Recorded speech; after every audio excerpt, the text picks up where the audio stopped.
आपण पाहिलं की शर्वरीला कोर्टात उभी करण्यात आली होती आणि विक्रांतच्या मृत्यूप्रकरणी तिची कसून चौकशी सुरू झाली।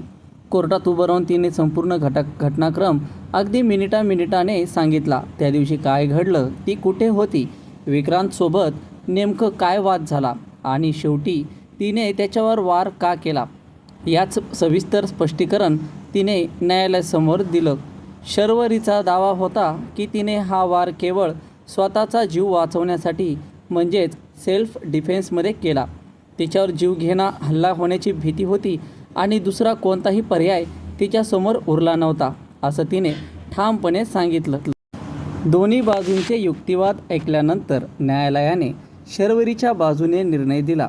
तिच्या मांडलेल्या पुराव्यांचा आणि घटनाक्रमाचा विचार करून जज साहेबांनी तिची सर्व आरोपांमधून निर्दोष मुक्तता केली। हा निकाल ऐकताच कोर्टात उपस्थित असलेल्या सर्वांच्या चेहऱ्यावरती आनंद दिसू लागला। अनेकांना वाटलं की अखेर सत्याचा विजय झाला आणि शर्वरीला न्याय देखील मिळाला। मात्र जिथे सगळे आनंदात होते तिथे जानकीच्या मनात एक वेगळाच प्रश्न घर करू लागला। कोर्टात शर्वरीने सांगितलेल्या प्रत्येक वेळा इतक्या अचूक कशा? अमुक वाजता ती कुठे होती? तमुक मिनिटाला काय घडलं? त्यानंतर किती वेळाने काय झालं? इतका नेमका वेळेचा हिशोब एखाद्या सामान्य व्यक्तीला इतक्या दिवसांनीही आठवू शकतो का? की शर्वरीने हा घटनाक्रम आधीच मनात अनेकदा तयार करून ठेवला होता? जानकीला वाटू लागलं की या प्रकरणात अजून काहीतरी मोठं रहस्य दडलं आहे। जर हा सर्व प्रकार खरोखरच अचानक घडला असेल तर प्रत्येक मिनिटाचा इतका अचूक तपशील देणं जवळजवळ अशक्य आहे। त्यामुळे शर्वरीने कोर्टात सांगितलेली कथा पूर्णपणे खरी आहे का, की ती आधीच आखून ठेवलेली एक योजना आहे, असा संशय जानकीच्या मनामध्ये निर्माण झाला होता। आता प्रश्न असा आहे की शर्वरीने खरंच स्वतःचा बचाव करण्यासाठीच विक्रांतवर वार केला होता का, की या घटनेमागे खूप आधीपासून आखलेलं एखादं मोठं प्लॅनिंग होतं?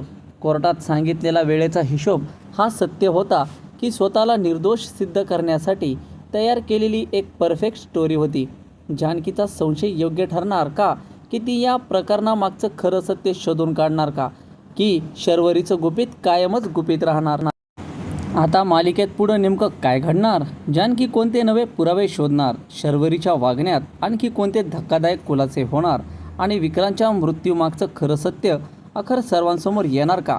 याकडे सर्व प्रेक्षकांचे लक्ष लागले आहे। शर्वरी खरंच निर्दोष आहे का, की ती अजूनही काहीतरी मोठं लपवत आहे?